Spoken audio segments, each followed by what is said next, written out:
আমাদের সরকারের লক্ষ্যটা হচ্ছে যে মানুষকে অসুস্থ হওয়া থেকে দূরে রাখা। জাতি যদি সুস্থ না থাকে, সবল না থাকে, তাহলে আমরা পিছিয়ে যাব এবং সে লক্ষ্যেই বর্তমান বিএনপি সরকার কাজ করে যাচ্ছে। ঢাকা মেডিকেল কলেজ, এটির অফিসিয়াল বেড সংখ্যা হচ্ছে 2600, কিন্তু ঢাকা মেডিকেল কলেজে প্রতিদিন আসে 4000-এর মতন রোগী। এখন আমরা নিজেরাই চিন্তা করে দেখি, আপনি সরকার যে সাপোর্ট যেগুলা দিচ্ছে, ওষুধ বলেন, বেড বলেন, ডাক্তার বলেন, নার্স বলেন, ব্যান্ডেজ বলেন, যাই বলেন না কেন, 2600, ধরেন 3000-এ দিচ্ছে, সরকার দেখছে যে বেশি আসছে, 3000-এ দিচ্ছে। আপনি প্রতিদিন 3000 রোগীকে অ্যাটেন্ড করছেন, কিন্তু তারপরে আপনার 1000 কিন্তু রয়ে যাচ্ছে। অর্থাৎ আজকের 1000, আগামীকাল আপনি 3000-এর মধ্যে, 4000-এর মধ্যে 2600 বা 3000-কে আপনি আজকে চিকিৎসা দিলেন, কিন্তু বাকি 1000 আজকে রয়ে গেল, 1000-কে দিতে পারলেন না। আগামীকাল যখন সকাল হবে, আগামীকাল আবার 4000 আসছে, এই 4000, 3000-কে সাপোর্ট দিচ্ছে, কিন্তু 2000, আজকের 1000 এবং আগামীকালও রয়ে যাচ্ছে আবার 1000, অর্থাৎ 2000 প্রতিদিন কিন্তু এটা বাড়ছে, প্রতিদিন এটা বাড়ছে। সেজন্যই আমরা সিদ্ধান্ত গ্রহণ করেছি যে আমরা প্রিভেনশনটার উপরে জোর দিব। আমরা মানুষকে সচেতন করার চেষ্টা করব, যাতে যেগুলা বড় বড় অসুখ বিসুখ আছে সেগুলো থেকে যাতে মানুষকে দূরে রাখা সম্ভব হয়। এটি গেল একটি বিষয়। আরেকটি আমরা করার চেষ্টা করছি, সেটি হচ্ছে যে প্রাইভেট পার্টনারশিপ আমরা হসপিটালকে নেওয়া হচ্ছে, পিপিপি যেটাকে বলে, এটি হচ্ছে, ধরুন এই মুহূর্তে যদি আমরা দেখি, তাহলে আমরা দেখব যে সরকারের যত হাসপাতাল আছে, যত বেড সংখ্যা, যত ডাক্তার নার্স আছে, মোটামুটি ভাবে প্রাইভেট সেক্টরেও সারা বাংলাদেশের মোটামুটি ভাবে যেগুলো হসপিটাল, সেগুলোর বেড সংখ্যা, নার্স, ডাক্তার সংখ্যা মোটামুটি ভাবে একই রকম।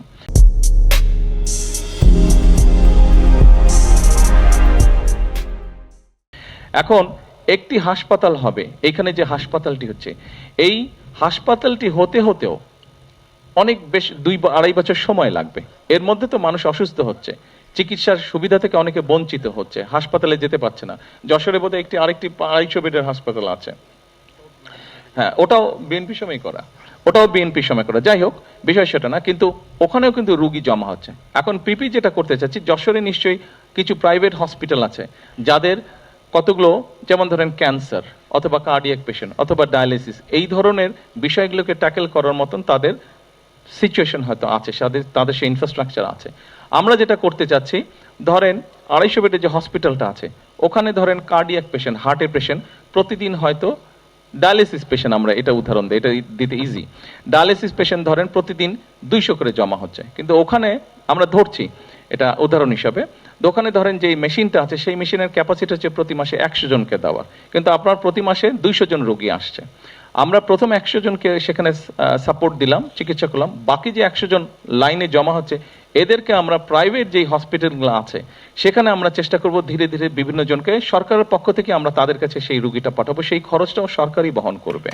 আমরা এইভাবে মানুষকে সার্ভিস দেওয়ার চেষ্টা করছি, কারণ আপনি এই যেই হাসপাতালটার ভিত্তিপ্রস্তর আমরা স্থাপন করলাম, এটা কিন্তু 2.5 বছর সময় লাগবে, কিন্তু আমরা পিপিপির কাজটা যদি শুরু করতে পারি, এর মধ্যে অলরেডি পাইলট প্রজেক্ট নেওয়া হয়েছে, এর মধ্যে অলরেডি কয়েকটিতে ঢাকা শহরে পাইলট প্রজেক্ট নেওয়া হয়েছে, 4টা হসপিটালে পাইলট প্রজেক্টের কাজ এর মধ্যেই শুরু হবে ইনশাল্লাহ। তাতে আমরা হিসাব করে দেখেছি, তারপরেও সরকারের খরচ 1 নম্বর কম হচ্ছে, 2 নম্বর এই হসপিটালটা হতে 2.5 বছর সময় লাগবে, তাই না ইঞ্জিনিয়ার সাহেব? তো তাই বললেন, 2.5 বছর সময় লাগবে, কিন্তু আমরা যদি ওই পলিসিটা ঠিক করতে পারি, আমরা হয়তো 2.5-3 মাসের মধ্যে মানুষকে সার্ভিস দেওয়া শুরু করতে পারবো, মানুষ চিকিৎসার সুবিধাটা পেতে পারবে। অর্থাৎ আমাদের লক্ষ্যটা হচ্ছে কত দ্রুত মানুষের কাছে চিকিৎসা সেবা পৌঁছে দেওয়া। আমাদের সরকারের লক্ষ্যটা হচ্ছে যে মানুষকে অসুস্থ হওয়া থেকে দূরে রাখা। আমাদের লক্ষ্যটা হচ্ছে মানুষকে সচেতন করে গড়ে তোলা। কারণ আমাদের সকলকে একটা মনে রাখতে হবে, আমরা যদি সামনে বাড়তে চাই, আমরা যদি দেশকে সামনে নিতে চাই, জাতিকে সামনে নিতে চাই, অবশ্যই একটি সুস্থ জাতির প্রয়োজন। সুস্থ জাতি যদি সুস্থ না থাকে, সবল না থাকে, তাহলে আমরা পিছিয়ে যাব এবং সে লক্ষ্যেই বর্তমান বিএনপি সরকার কাজ করে যাচ্ছে।